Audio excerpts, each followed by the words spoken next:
Welcome back to Natelby Reefing, and this is a quick update on the Aqua One Mini Reef 120.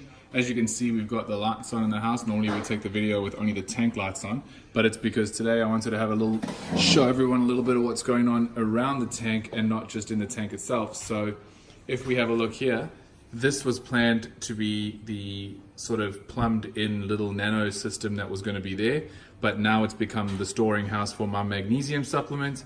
That is a pre-mixed alkalinity with some powder. I've done that.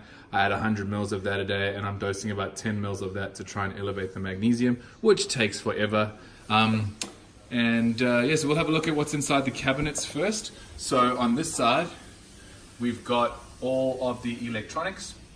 So in here, we have the S1. We've got the primary MP10 and the slave, and they're running on, I think, anti-sync is what it's called. They're all the power bars, and this is a timer for the Pax Bellum. That is a timer for the light in that tank, and we've got all the different plugs and stuff that run the tank here. On the other side here, we have the ATO reservoir, and we've got the Pax Bellum. So here, let me get down with it. Right, so ATO reservoir, this is the tubing for it. It is the Neptune's ATK. Those are all the plugs running there. They go out the back of this IKEA cupboard. And this is the Pax Bellum Arid N18. It's working pretty well. It's growing a lot of gross stuff as well. There's a pod, so people who say pods don't grow in there, they're wrong. They are in there. There's quite a few actually. So they grow in there. They always end up in the filter sock in here though, because that goes back into the filter sock. Now if we have a look at the sump, here we have the sump. So what we're looking at, sorry it's a bit bumpy. What we're looking at here is return from the tank. This is all the standard plumbing. Return from the tank, it goes down into the filter sock. This is the return pipe from the Pax Bellum. That one is the pump pumping to the Pax Bellum. And that orange one is the ATO. So down there is the pump that is primarily driving the Pax Bellum, and that's the return there, right in there. Here we have the eShop's skimmer. It's the smallest one. I'm not entirely sure. It's skimming a bit wet. I don't know why it's doing that, but it's skimming a bit wet. It'll sort itself out, I'm sure. I don't remember the model of this, but anyway, it's the eShop skimmer. It's been working really well. You can see good bubbles. Probably not the thickest bubbles, but for the price, you can't complain. This is the biomedia. We've got the Marine Pure spheres, we've got the cubes, we've got a little bit of rock in there in case I want to stick something. That heater probably needs to be replaced. It's the one that came with the tank.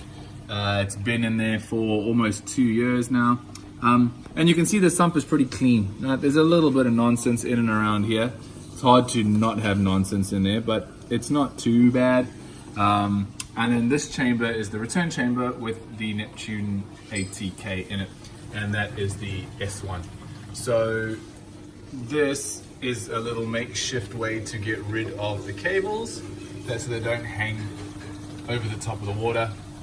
And that's pretty much it. So when we look here, we've got ATO and Pax Bellum algae reactor.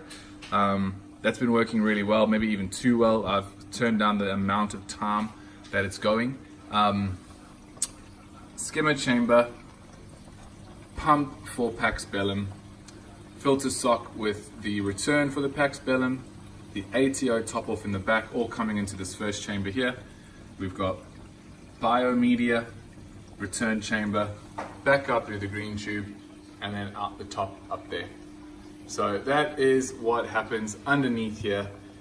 I dose by hand, and at the moment I'm really only dosing that, which is an alkalinity powder, which I'm mixing, and I put in 0.3 or 0.4 because I'm sure I'm mixing it not perfectly, but 0.3 or 0.4 DKH per day I add in of that one. And the magnesium, I'm currently adding 10 mils of that every day to try and get the magnesium levels to about 1,300. So yeah, we'll have a quick look at what's happening in there. Not too much, pretty much how it looks normally. I'm going to change this rock here. I'm going to remove this rock and try and figure out what to do with those little corals, because there's about 2 or 3 vermitid snails on there. There's a big vermitid snail under here.